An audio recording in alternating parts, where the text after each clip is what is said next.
Okay, we are recording. Good morning to those who are watching the recording, and good morning to everybody who is here in person. We are continuing the question of sexual harassment within Jewish life. Particularly, we are focusing on synagogue life. We've seen some examples in the past few weeks, but today we're going to really take a closer look at very concrete examples that occurred in synagogues. Excuse me. Last week we noticed also that the rabbinical the RCA, the Orthodox organization, has actually written a policy, which we'll take a closer look at. But the policy is based upon principles from Jewish law, even though, let's be direct here, Jewish law, biblical, and medieval times were not dealing with the exact same issues we had. And while it is true that if you follow some of the rules of men not touching women who are not their wives and certain other rules, you might expect that there might be some resistance uh, to any sort of temptation towards sexual harassment. But I would argue that, well, maybe not. We really can't. We have to make the assumption that human nature hasn't changed that much. So what we're going to do this week is going to take a look at an actual example. We started looking at it last week. Okay, does everyone have the text there? You should be seeing the text, sexual harassment in the synagogue. Now, this is something that was printed in 2003, obviously, September 2003, not even 2 years ago. Although what it is talking about, we started looking at, goes back a little bit further than that. The article describes a woman who was in a leadership position within her synagogue, was obviously very dedicated to the synagogue in many ways, and the sexual harassment that she reported to the leadership, and how it was in fact ignored very frequently. We also talked about last week how some of the reasons why in synagogues it is ignored. It's not taken seriously. The victims are seen as not credible. The voice of sometimes the rabbi or the leaders are taken more seriously. And even the victims themselves sometimes are reluctant to voice them publicly and even question whether they are appropriately being harassed, because they're being told sometimes that they're not, right? So we saw many reasons. Now this incident, which did occur at a conservative synagogue, I don't know if she names the place, somewhere in the Midwest, as I recall, was, Michigan. I'm sorry? Michigan, it says. Michigan. Okay, thank you. I just forgot for a second. Yes, Michigan. Thank you. So this is, Michigan, and it's a university town. Uh, I don't know if this is Ann Arbor or one of the other schools in Michigan, because we have a case of a professor who is actually being accused. So we took a look at this at the beginning, and this is talking about something that's going back 20 years, right? 20 years, right? When we said a man I shall refer to as Saul. She doesn't give us his last name, but as we'll learn further on, he's a professor at the local institution of higher education. Came behind me and pinched me near my right breast. She was, of course, very disturbed. She had become the president of the sisterhood. Saul was married to my vice president, Linda. Yeah, again, within the synagogues, it's probably not unusual that you have this issue of people are interrelated in many ways. They know each other for a long time. They're working together for a long time. They're on the same committees. They're on the same board. So she points out that puts her in a very difficult situation, right? So she sent an email to the rabbi and the president, right? I told them about the assault and asked them to never put me in a committee or project with Saul. Now, notice, this was 20 years ago. She didn't say something like, investigate it, right? She didn't say there was no written policy. She just was asking not to be physically near him, right? The president replied immediately. He said he knew about Saul's bad reputation. Now, there too, why, you might ask, did it have to take her complaint for this to come to a head? Oh yeah, you know that guy Saul, he just touches women inappropriately. Well, why didn't something happen? Okay. And would not ask me to work closely with Saul. Is that a solution? Oh, I've heard about this guy, so you just stay away from him. Why don't you think the synagogue president took a further action? I'll say the same thing I said last week. He was a big donor. He's a big donor. Could have been. Interesting that issue of whether he's a big donor or not is not brought up in this article, but we know his wife was the president of the sisterhood. Okay. Yeah, Rini. I think it's very difficult to approach a peer or an active member of your organization and either accuse him of something or ask him to leave the synagogue. It's like a synagogue is like a family, and people who are active are at the heart of the family, and I think it's just awkward. It's awkward. It's also our synagogues, I will argue this, are reluctant to tell members to leave. Well, yes. Would you say that's true?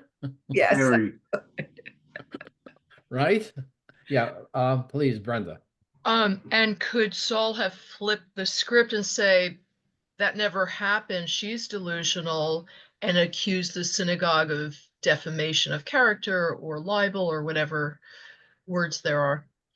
Right. And as we know, that is often the case. Hey, we saw it with Joseph and the wife of Potiphar, right? Where the one who was being harassed was the slave Joseph, and the woman who was harassing him accused him, right? The slave, you brought him into town. You know those Hebrew slaves, those lower caste people in our society, they're just so sexually dangerous, right? That sort of position was taken, and you're correct that we don't know exactly what happened. Okay, I appreciated this response, but the rabbi never answered my message and offered help. His callous disregard shocked me. That's an interesting question. Why didn't the rabbi take this up? We don't know. Okay, so she called Saul's office, left him a message. I never wanted him to touch me again. I assumed that he would leave me alone.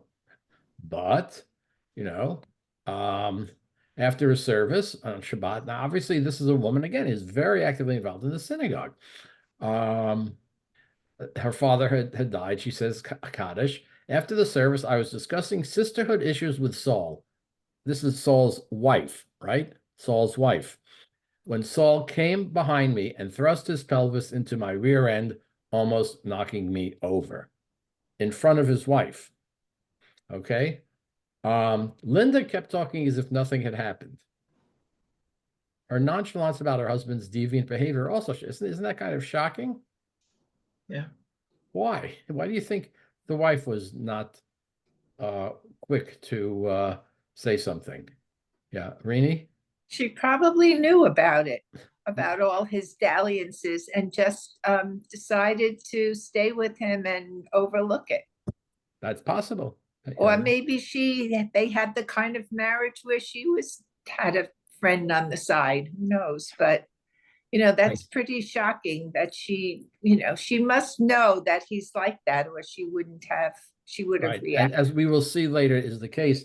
And of course, that should have nothing to do with the inappropriateness of what he did. Right. Okay, so she's teaching. This is someone else you know. She received so many complaints from students about his sexual harassment that she took away his classes. In other words, this was not a secret, right? She talked to the head of the Women's Studies program. So now at the university, they know that this guy is acting inappropriately. And Gwen also said that if he approached me, I should create a commotion. Now, here we go again. Alone in the synagogue, he enters the room, gets closer and closer. I told him, I shouted at him, leave me alone, get your hands off of me, go away. Finally, he left. So, she's feeling anxious. But again, now we find out that she's talking to Linda, Saul's wife, heard Saul talking for 30 minutes to a woman student over the cell phone in the library. Saul has obsessive compulsive disorder. He often refused to take his medication. Not uncommon, right? She said that he told her about his harassment of me. She also revealed that he had promised her to stop repeatedly phoning students, which had often gotten him into trouble at the university. Apparently, Saul disregarded his wife's pleas. The guy now has some mental issues, and he's not taking his medication, right? And again, that's not uncommon, okay? He keeps following her around. Several women reports it.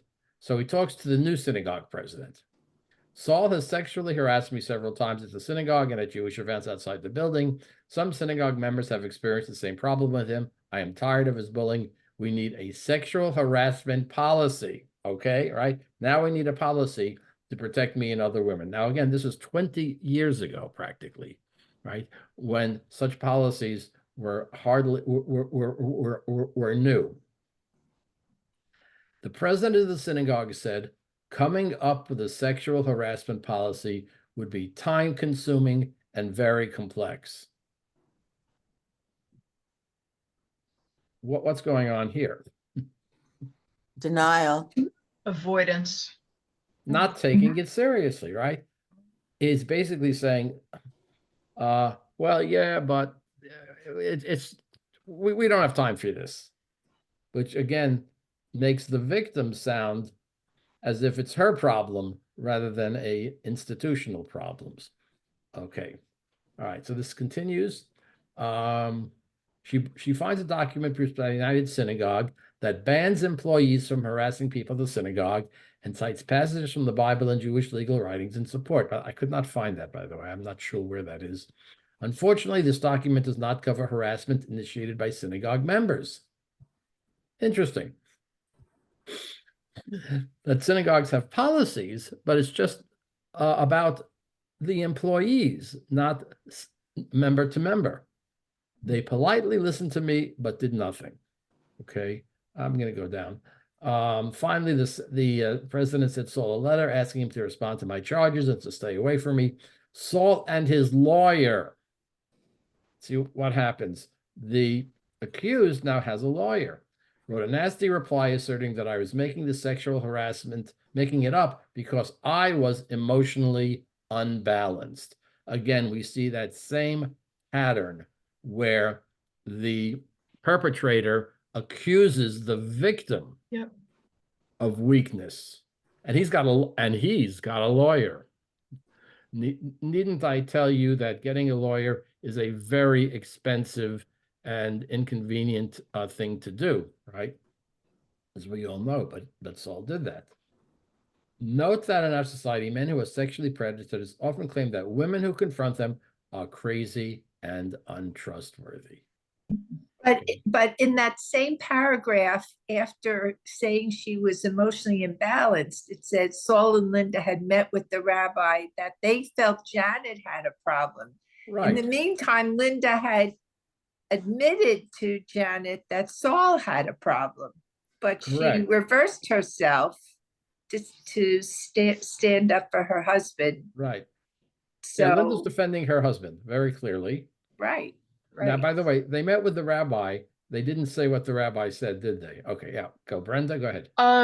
But the wife said that he had an obsessive compulsive disorder, nothing about his sexual impropriety. Those are two That's separate true. things.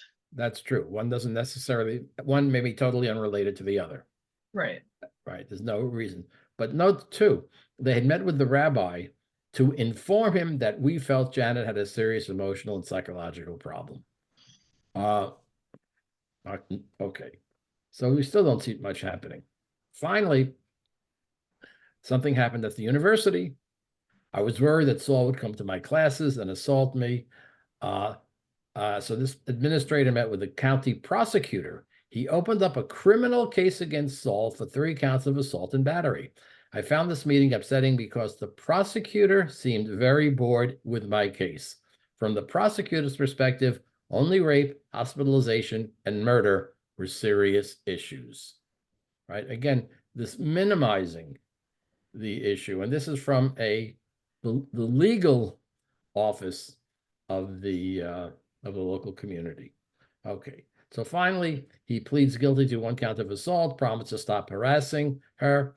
If he cooperated, the guilty verdict would be erased. Okay, so Saul stopped coming for the synagogue for 12 months, and the university forced him into early retirement. So the university is clearly aware of this, and only finally, because of the legal matters, notice how hard you have to push to get anything done. Okay. Rabbi, Yeah. it's Sima. It's so common though in all these cases where women are murdered, and they fought and fought and fought to get restraining orders or different things, and it takes years or it doesn't happen, and then they're murdered even. So Yes. Yeah. In other words, the legal authorities have a tendency not to take women's testimony seriously. That's what you're saying. right, or do what needs to be done. I mean, to make them safe, and it's proven time and again that they have told the truth, and they really should be taken seriously. Right. Or there aren't red flag laws in place, right? Some of you know, to prevent suspected abusers from obtaining firearms, right? Those only exist in some places. Okay. 3 years after Saul's initial assault against me, many emails, meetings, my synagogue finally formulated a sexual harassment policy in 2007. However, the policy was very vague. That's what Renia, if she's still there. How clear is the policy? You can have a policy, but does it have any teeth? It's like, I hate to use this example. I'm sure you'll understand why. The ethical policy that applies to Supreme Court justices. As some of you know, I have a somewhat of an interest in this. And the problem with that ethical policy of the Supreme Court is there's no enforcement mechanism, right? So, it's vague, covered only abuse by paid employees, not the member-on-member harassment, okay? Finally, Rabbi, I don't know what our synagogue even has, but wouldn't like a federation or an umbrella organization be helpful in this situation? you would think so. As we will see, the Rabbinical Assembly does have a policy, and you will take a closer look at it. You'll see how now many of these policies get very specific. I mean, like, we'll see how specific some of these policies have become. Okay. The synagogue said, this is not our responsibility. We consider your difficulties to be your personal problem, not a congregational issue, even though this is all taking place within the synagogue, right? And we, of course, don't know if there are other women in the synagogue who are also being harassed by Saul, okay? Okay, many harassers have obsessions or personality disorders that cause them to repeatedly abuse other individuals. This holds true for Saul. So in other words, he didn't stop. And you notice that he's already been taken to the county prosecutor. So she finally hires a lawyer, a permanent restraining order demanding that Saul stay away from him. Despite this order, which he signed, Saul continued to try to sit near me at the synagogue and get close to me. He purposely came through a small doorway at the same time that I did, nearly causing a collision. In other words, despite the fact that he's still continuing. Okay. What happened at the university? Because Saul was a tenured sociology professor, people thought he was too sophisticated to bash women. There again, we have that confusion. Just because you're highly educated doesn't mean that you are incapable of doing things that are incorrect, right? Oh, he's a sociology professor. Also, the women's leaders claim that Saul's many court cases for sexual harassment of students at the local university had nothing to do with what went on at the synagogue. Finally, they asked Saul to sit on the other side of the sanctuary. you know. He never showed any remorse. Here's where the national issue comes into. I complained about Saul's harassment, and my synagogue's leader's refusal to intervene to the national organization, Women's League for Conservative Judaism in the United Synagogue.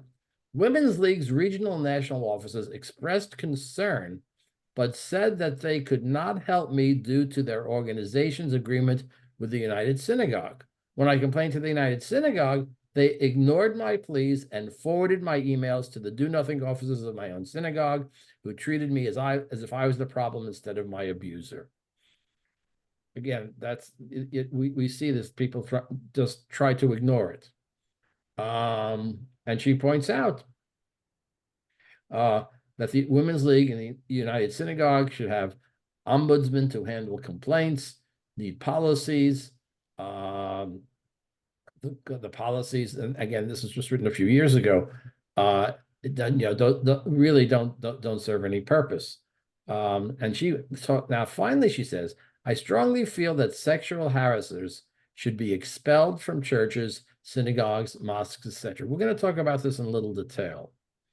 There's a question that we were discussing when we first started this unit, where there was that young person who wanted to return to his synagogue after having been convicted of being a sexual offender.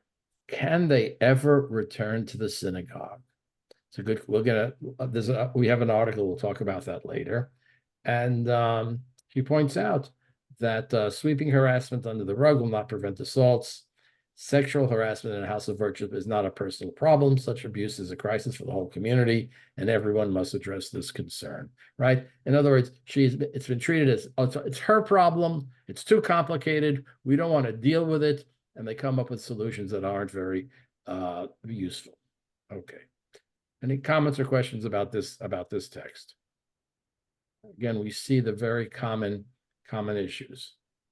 So I want to now turn to two other articles. Where'd they go? Okay, H2, H3. Okay. Now this is from a few years ago. Well, what about clergy people? Now, it's true that we are finding this often today because there are a lot more women who are in clergy positions, right? These next articles we're going to look at were from, I got to give Hadassah, those members of Hadassah out there, I give you a lot of credit because Hadassah Magazine has published several articles, and this goes back 6 years ago, about what happens to female clergy people, right? Francine Roston, now this occurred, by the way, not that far from where we are sitting, working as a congregational summer intern at a large conservative synagogue in this is the Midwest. She'll later come to New Jersey. When she got her first taste of the kind of challenges she'd face. One day, when she and the congregation's rabbi were alone in the office, the rabbi, who was married, asked if she would give him a massage. Like, where is that coming from? Roston recalled, she froze. In my head, I was going, no, no, no, but I didn't know what to do. After a long pause, Roston recounted, the rabbi said, oh, you can say no. Roston said no, reached my phone. The rabbi declined to respond to Roston's allegations. In other words, I'm not talking about them. So this is a female rabbi. Then she was in suburban New Jersey. Okay. Verbal abuse. I don't even feel like saying this. You can read this. A man who called her, you can see what he called her, threatened to have her fired. When she reported the harassment to the senior rabbi, he was sympathetic but never took action.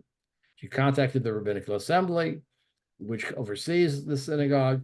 The RA referred her to a lawyer who helped her write a letter of resignation, saying she wanted out of her contract early. She was soon fired. So what's the dynamic going here? She wants out of her contract, and then she's fired. Why do you think she wants to leave? Why doesn't she just pursue it within the congregation? Yeah, Rini? Well, she wasn't getting anywhere with the congregation. So she's, unlike the woman who I don't know why she never left that shul, the one who was harassed, but unlike her, she's a congregational leader. She shouldn't be harassed. So she said, I'll go somewhere else. Right, but no, by the way, the first woman in Michigan, let's assume, which I think is probably correct, she lives in a town. This is the only conservative okay. synagogue within 150 miles, okay, which is the case in many places in America. It's her place. I felt that she was very active and she felt this is my place, and I'm not comfortable at the other congregations in town. So she wasn't going to leave. I think that is a fair. Here, why does she choose to leave? Why doesn't she make a public issue of it in the congregation? She's a young new rabbi. That's her. It would wreck her reputation. She's better off leaving. Although getting fired isn't so great either. Resigning is better than being fired, but you know, she has her whole life ahead of her. Right. In other words, yeah, she could have made a commotion in the congregation, but what would happen? That's an interesting. What would happen to her career? She applies for another synagogue, and what is the other synagogue here? Right, but Perhaps because she's sort of an insider, maybe she knows historically how these things have been handled, and she was fighting a losing battle at the time. Yeah, she might feel she's fighting a losing battle, and also will she get a reputation that when she applies for other jobs, the committee will call that synagogue and say, "Oh yeah, she's the troublemaker." right. Right. Again, blaming the victim. So this is an additional factor that occurs with female clergy, right? She talks about that. I thought my life was over. I thought my career was over. I had to sell my home, and I went into therapy. The cantor says she was a young new rabbi who came in with a chip on her shoulder and did not want to work with the team. All she really wanted to do was dominate me and use her power. I don't know how to deal with that statement. Is it an objective reading of reality? No, Probably not, right? He recalled the blow up. He might have called Rostin names. Did I call her a bitch? I can't 100% deny it, but I don't remember those words. That sounds like a bit of a, and the senior rabbi declined comment. The rabbinical assembly declined to respond. Okay. So, these are additional problems. Women who are clergy are being victimized. Now, what does the rabbinical assembly do? Now, this is some years ago. We'll see where we are now. She said that we believe it is the role of the RA, but not the Vad HaKavod is a committee within the rabbinical assembly that deals with ethical complaints and issues with rabbis. Okay. And she said, I don't believe, I believe that the role of the RA, but not the Vad HaKavod, is to be able to serve as a resource and an advocate for rabbis who are treated unfairly. That does happen. But the responsibility of dealing with its employees still rests mainly with the congregation. This is a challenge that many don't understand. It's the RA's responsibilities with the United Synagogue to educate, to advocate, you would think, and to put procedures in place that will protect people. So that's the question. Do the synagogues have procedures? Do they have specific ones? That's, right. For a rabbi to bring a complaint against a congregant, you're automatically putting your job at risk because the congregation leaders are their bosses, says Rabbi Rebecca Sirbu, who is the wife of Steve Sirbu, who is the rabbi of the Reformed congregation in Teaneck. There she is. Okay. And they're growing problems. There's been a heightened consciousness. Rabbi, Yeah. do you know if JTS and Ziegler now give courses? This is part of a topic of discussion in rabbinical training. That's a good question. I believe it is. I know the Reconstructionist and Reform movement do. I'm assuming, not knowing as I do the people at JTS. By the way, and the chancellor of the JTS is a woman. So my guess is that they've expanded and give some training now about these things, right? Look at some things that happened. A conservative rabbi in her mid-40s was asked to remain anonymous. A first day of work, newly ordained, a congregant came in, and the first thing was that I had a better ass than my predecessors. Isn't that what you want to hear? And then she goes to the kiddush, who put his arm around her shoulder, touched her right breast. Wow, I didn't know rabbis could be so sexy. I mean, these are things that this is not, that many years ago. Can you imagine, excuse me, can you imagine a woman going up to a male rabbi and doing those things? Really? Exactly. I mean, It's just inconceivable that a woman would do yes, that. right. Another rabbi, a small synagogue in New England, when the congregational rabbi approached her at the end of an event, I don't know why you want to go home with him, he said, referring to her husband. I would be much better in bed. I mean, this is, again, really outrageous statements, unwanted advances, incident, we can go on, but fine. Here's another rabbi who will, here we go. She claimed that when she was terminated in 2015 from her congregation position for going on maternity leave, which, by the way, depending upon the state, that I believe is somewhat illegal. I'm not a legal expert on this. While some incidents resulted in lawsuits, in some cases a settlement, rabbis more often lack the financial resources for extended legal battles, right? You all know how much a lawyer costs per hour, I think, and they bill. Or fear that suing a former employee will doom their chances of being hired elsewhere. Even if they won, right? Imagine. They were among the reasons cited by many of the women interviewed for the story who insisted on anonymity, right? So there are things going on. Here's this. They are training students at 9 different rabbinical campuses, conservative, reform, reconstructions, and all. So in other words, there is training going on to create safe workspaces, are beginning to happen. One other article from Hadassah, H1, here it is. Don't want to belabor the point, but this is, I think, gives you another example of, again, from Hadassah magazine. A cantor, she resigned in Buffalo, right? 4 years of sexual harassment, hostility, and inappropriate behavior. The congregation's lay leadership ignored and mishandled her claims. This is a reform rab. She's a reform cantor. Okay. They censured the rabbi, and she had filed a complaint about him, 5 specific allegations, verbal harassment. They included his describing her as the beautiful blonde cantor. Now, and referring from the Beamer to the 50 Shades of Cantor, alluding to a well-known erotic novel and movie when she returned from a 20th anniversary overnight celebration with her husband. Again, these things that would not happen to male rabbis. So they decided to end the rabbi's contract early, right? And there's another example in Pennsylvania. She crossed the line.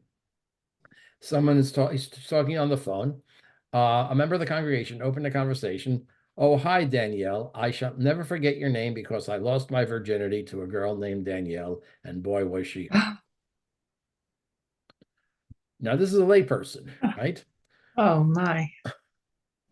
These things happened. When she mentioned it to the congregation's rabbi, reported the incident to the synagogue leadership, 2 other employees and a congregant subsequently came forward with harassment complaints about the same guy for several months. She unsuccessfully urged the board to remove the solicitor from the office position. Instead, the board informed the membership by mail that the rabbi and the congregation had parted ways without mentioning a reason, right? By the way, that is also very typical. The congregation is not informed, and people leave. Many female rabbis and cantors acknowledge that they have experienced harassment. It's still taboo to speak out about this. What I did is beyond risky, said one who did speak out. It's a question. Rabbis worry about personal relationships. How do you report a case of harassment without putting all the relationships at risk? It's a balancing job. Microaggressions, inappropriate statements, these things all happen. Now, here's an interesting other example. Remember Neshama Carlebach? That's Rabbi Shlomo Carlebach's daughter. There she is. She's a performer. She performs all over the country and all over the world. I've witnessed and been harmed by systemic issues of abuse, which are often minimized by communities who don't want to offend the offenders or their donor, right, Eddie? Donor base. I've had a sexual harassment clause in my own contract for over 2 decades. The clause says that if harassment occurs, she has the right to be paid immediately and will suffer no penalties for not performing. Right? You had to put that into the contract. And by this is Shlomo Carlebach's daughter, right? So she knows that these things happen. Alleging the rabbi had solicited inappropriate meetings with 12-year-old girls outside the synagogue. It's another question. What about things that don't look right? Meeting with pre-bar bat mitzvah students. Where should they be? How should they be conducted? Again, a case where the rabbi's contract was ended early.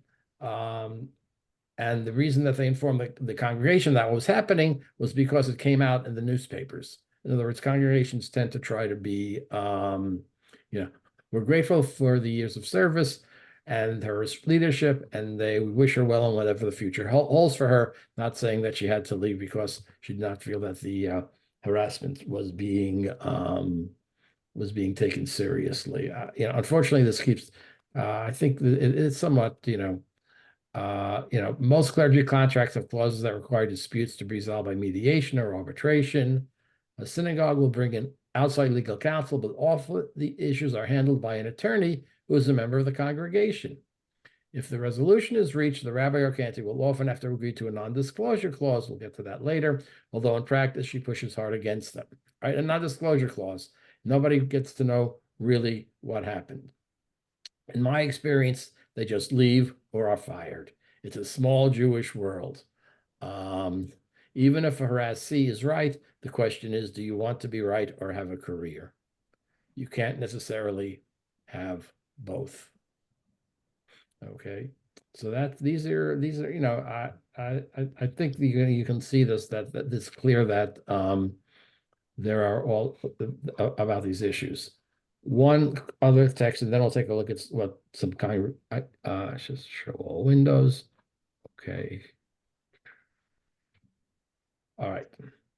And this is again Hadassah magazine. Oh, I didn't say this is Hadassah magazine. So, and in answer to your question, several rabbinic organizations are making sexual harassment training a priority. The Reform Movement. There are groups that train them, safe employees and employers, to 11 seminary campuses, all denominations. So clergy are being trained. The Women's League for Conservative Judaism has been providing funding and is raising awareness of the need for the change through the Institute for Overcoming Gender Bias and Harassment. So there's a lot of work that is being done.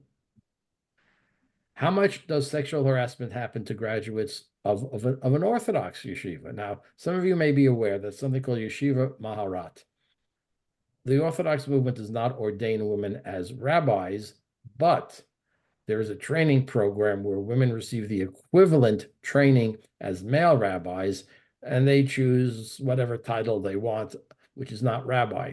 But those graduates go to Orthodox synagogues and basically perform almost all the roles that rabbis do. To the extent that there are women rabbis in a male-dominated world, and to the extent that gender bias and sexual harassment happen in the culture at large, these things are going to happen within the rabbinic domain. Because women are new as clergy in the Orthodox world, there's a steeper learning curve. We hope in other words, there's a particular issue and they're trying to solve it. Okay. So what type of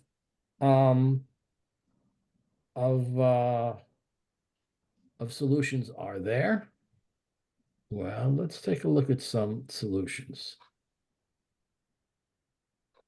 Okay, everyone, can everyone see this? Mhm. Rabbinical Assembly. That's my organization of rabbis. I just sent them a check for some of my dues. And this deals, you'll see in the table of contents, Code of Professional Conduct, the Vad HaKavod, that's the committee that enforces or looks into. There is an official committee to look into these things. And they have standards regarding harassment, discrimination, abuse, and misconduct. So I'm going to go down and, we'll go down and take a look at some of these. What do they say? Every RA member has an obligation to adhere to the code. The standards acknowledge the responsibilities, okay? This document will be used by the Vad HaKavod to address complaints. RA members must review the code and ensure they understand its standards and purpose. When this code first came out 2 months ago, I got an email. Every member of the Rabbinical Assembly got an email, said, when you pay your dues, when you send back your dues payment, you are also acknowledging that you have read this document and you will abide by it. So they want to be sure that they have they have on file a way of saying, don't tell me you didn't know about it. You're a dues paying member of the RA. You got to follow it, right? If a member of the RA realizes or becomes concerned that they have or may have violated the code, they are required to self-report. So in other words, the members can report and others can report as well. So let's take a look at harassment. Is behavior that subjects someone to unwelcome or unwanted conduct that is so perverse, severe or perverse that it hinders the person's ability to participate in communal life, significantly harms their well-being, substantially interferes with their rights, or intimidates them because of their identity. Doesn't that sound a little strong to you? I mean, I have to tell you, it sounds like they wrote it. I'm not so sure it'll cover everything. Harassment can be verbal, nonverbal, physical, sexual, including via electronic communications. It can be targeted towards one person or a group of people. See also sexual misconduct. Sexual harassment is an unwanted or unwelcome behavior of a sexual nature or actions directed at another because of their sex, gender identity, or identity. This may include both verbal and nonverbal behavior, which takes place either in person or through electronic communications. So that's why we're saying when you have a code of conduct, you need to be very specific, right? So to say we have a zero tolerance for what? And how is that formally defined? Now, we may argue, and I think we could argue that this definition up here seems a little stringent, right? That is so severe or perverse that it hinders the person's ability to participate in communal life. That seems a little strong, but hey, what can I say? Okay. So here they actually define it. Touching, grabbing, pinching, rubbing, fondling, right? But not limited to buttocks, breasts, or genital areas.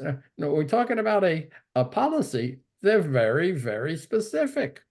Touching another person with one's genitals without consent, engaging in sexual behavior with someone too intoxicated or cognitively compromised, physically or verbally intimidating or pressure a person to a sex act, coercing, threatening, or blackmail someone, sending nude or sexually explicit pictures, engaged in sexualized speech or written exchanges without consent. Well, we saw some of that, right? We saw that already in those other texts. Disseminating or threatening to disseminate non-consensual intimate imagery, sexual conduct that involves a minor, pressuring another for sexual identity, threats of punishment or rewards for sexual favors, displaying sexual materials or pictures. So in other words, the RA has become, what do you think?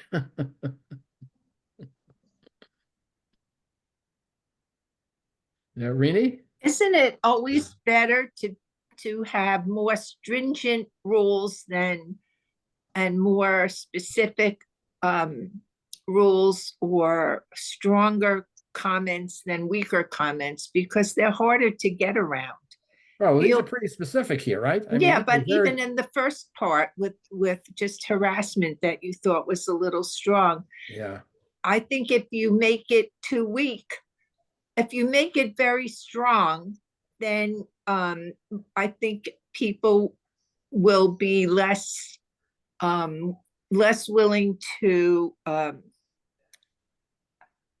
cross the line. But if you make Well, it kind of weak, then someone could say, well, that really isn't harassment, you know.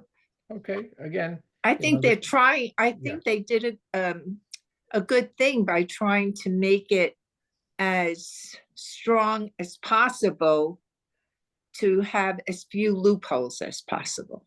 okay, yes, Brenda. As you were describing and reading this, I was wondering, does this also go out to congregations as a reminder for everyone, behave? You cannot treat clergy or fellow parishioners in this way.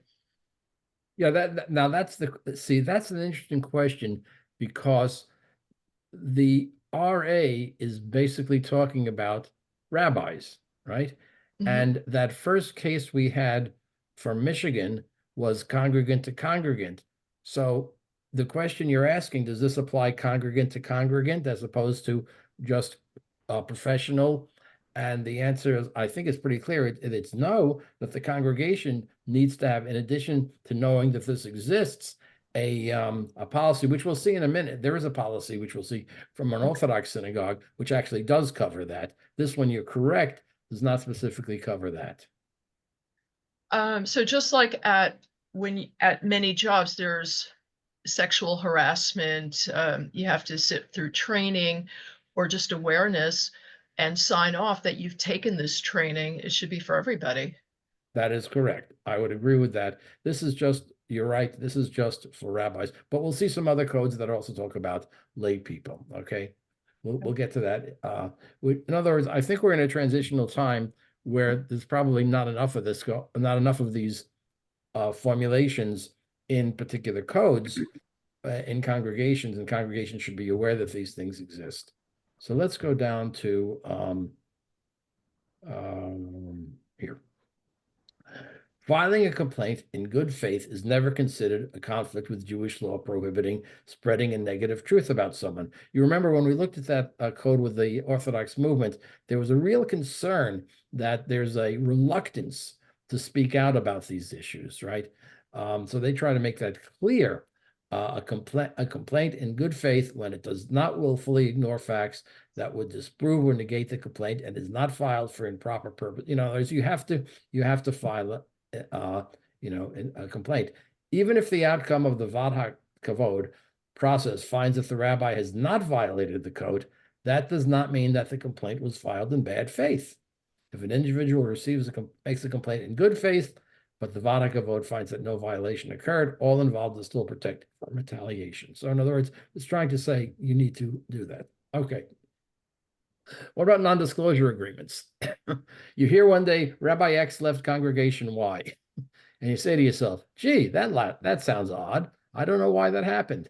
So the RA is saying non-disclosure agreements have been used to avoid addressing issues of real malfeasance and harm. In many situations, such agreements can be used as a harmful tool that prevents a victim of misconduct from speaking about their experience, right? That is what has happened. I can only say, let's put it this way. I cannot speak out loud about rumors I have heard about NDAs.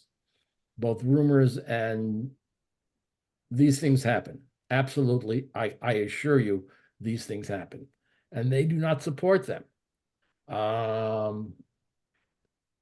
Any NDA signed by an RA member must have a clause with a provision that either party is allowed to disclose details of the situation to the Vadha Kavod. Right? Okay, you want to sign an NDA? Fine, but it's an exception.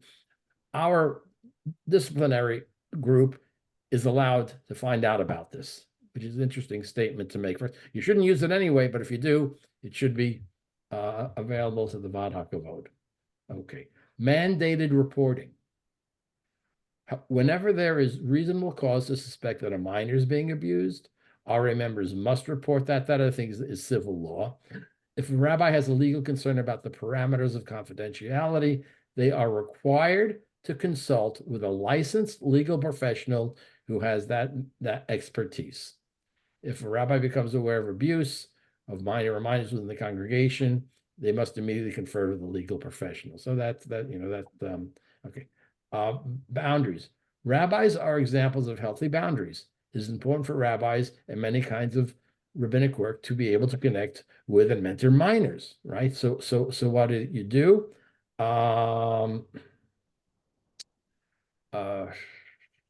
Rabbis must never do any of the following: make sexual jokes with minors, direct them to keep a secret, disparage a minor's family. RA members must never discuss their own sexual or romantic experiences with a minor, right? Expose them to pornography. Must not discipline a minor. Must not have extended physical contact, such as lingering touch with a minor. Any contact should be limited to supportive or congratulatory quick hug, arm squeeze, or pat on the back or handshake, and should be initiated by the minor. Look how specific they are, right? They want to be very clear. Rabbi? Yeah, question, Eddie? Yeah, just on that one, but with athletics, none of that is permitted at all anymore. I used to hug my kids when I coached soccer 40 years ago, and the girls would get a big hug from me every time they came off the field. Mm-hmm. Would never, ever Can't do that anymore. doing that anymore. Right. Well, he noticed that it should be initiated by the minor, they say. If the minor puts out, you can shake the minor's hand if the minor puts out their hand to shake, I guess. Can you do that in soccer? No, you wouldn't. Okay. You should. There are some that still do, but you shouldn't. All right. Rabbis must not engage in physical behavior that or could be interpreted as sexual in nature, included but not limited to hugging, except as delineated above, kissing, stroking, lap sitting, massaging, tickling, rubbing, touching genitals, wrestling, physical horseplay, or swatting buttocks with a towel or other object. Getting pretty specific, but again, they notice they really want to be clear about this. And electronic communications with minors. Rabbis must be aware that any one-on-one electronic communication with a minor, whether late at night or during the day, especially if not related to their work parameters, may cross boundaries. In other words, be careful. You got to be, if you're going to be texting or sending emails. Or what about Shabbaton, right? RA members must not be the only adult alone with a minor. RA members may not share a tent, bunk bed, or bed with the minors, may not appear unclothed or in their underwear in front of minors, may not stay in an adjoining room with a minor. In other words, there's some pretty specifics. What about here? All scheduled meetings with constituents and colleagues held in a private space must be observable and interruptible. Okay, so what about unique confidentiality? Choose to meet in a place where others are present in that space. Go to Starbucks. Using a public or accessible location or a space where others may be. Recording appointments on a shared calendars so that other staff members are aware that a meeting is taking place. Creating a ledger to document meetings, right? If the meeting is in a room with windows, ensuring that the rabbi is visible to those outside the room through the windows. I noticed that a window was placed in the door to the rabbi's office at the Fairlawn Jewish Center since I left. If meeting in a room without windows, keeping the door slightly ajar so that the rabbi is visible from outside. And using a white noise machine to protect privacy. Look how specific this is and concerning it is. If meeting online, ensuring that another staff member is aware that the meeting is taking place and has access to the virtual meeting. Comments on that? In other words, a male rabbi shouldn't meet with a female congregant and close the door.